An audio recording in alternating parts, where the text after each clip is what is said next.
एक बार एक हंस और हंसिनी हरिद्वार के सुरमय वातावरण से भटकते हुए उजड़े वीरान और रेगिस्तान के इलाके में आ गए। हंसिनी ने हंस को कहा कि ये किस उजड़े इलाके में आ गए हैं? यहाँ ना तो जल है, न जंगल, न ही ठंडी हवाएं हैं। यहाँ तो हमारा जीना मुश्किल हो जाएगा। भटकते भटकते शाम हो गई तो हंस ने हंसिनी से कहा कि किसी तरह आज की रात बिता लो, सुबह हम लोग हरिद्वार लौट चलेंगे। रात हुई तो जिस पेड़ के नीचे हंस और हंसिनी रुके थे उस पर एक उल्लू बैठा था। वो जोर से चिल्लाने लगा।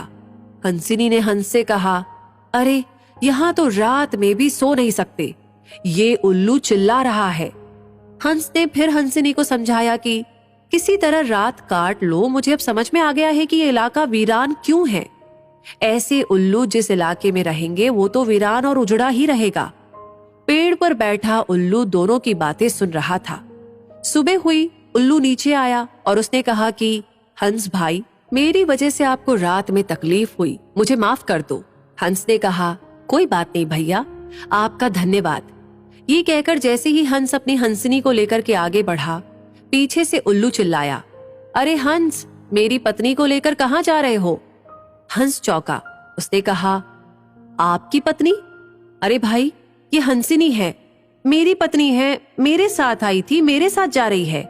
उल्लू ने कहा, खामोश रहो, ये मेरी पत्नी है। दोनों के बीच विवाद बढ़ गया। पूरे इलाके के लोग एकत्र हो गए। कई गांवों की जनता बैठी, पंचायत बुलाई गई, पंच लोग भी आ गए। बोले, भाई किस बात का विवाद है? लोगों ने बताया कि उल्लू कह रहा है कि हंसिनी उसकी पत्नी है और हंस कह रहा है कि हंसिनी उसकी पत्नी है। लंबी बैठक और पंचायत के बाद पंच लोग किनारे हो गए और कहा कि भाई बात तो यही सही है कि हंसिनी हंस की ही पत्नी है, लेकिन ये हंस और हंसिनी तो अभी थोड़ी देर में इस गांव से चले जाएंगे। हमारे बीच में तो उल्लू को ही रहना है, इसलिए फैसला उल्लू के ही हक में सुनाना चाहिए। फिर पंचों ने अपना फैसला सुनाया और कहा कि सारे तथ्यों और सबूतों की जांच करने के बाद ये पंचायत इस नतीजे पर पहुंची है कि हंसिनी उल्लू की ही पत्नी है और हंस को तत्काल गांव छोड़ने का हुक्म दिया जाता है। ये सुनते ही हंस हैरान हो गया और रोने, चीखने और चिल्लाने लगा कि पंचायत ने गलत फैसला सुनाया। उल्लू ने मेरी पत्नी ले ली।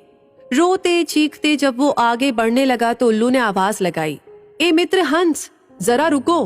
हंस ने रोते हुए कहा कि भैया अब क्या करोगे? पत्नी तो तुमने ले ही ली, अब जान भी लोगे क्या? उल्लू ने कहा, नहीं मित्र, ये हंसिनी आप ही की पत्नी है और हमेशा रहेगी।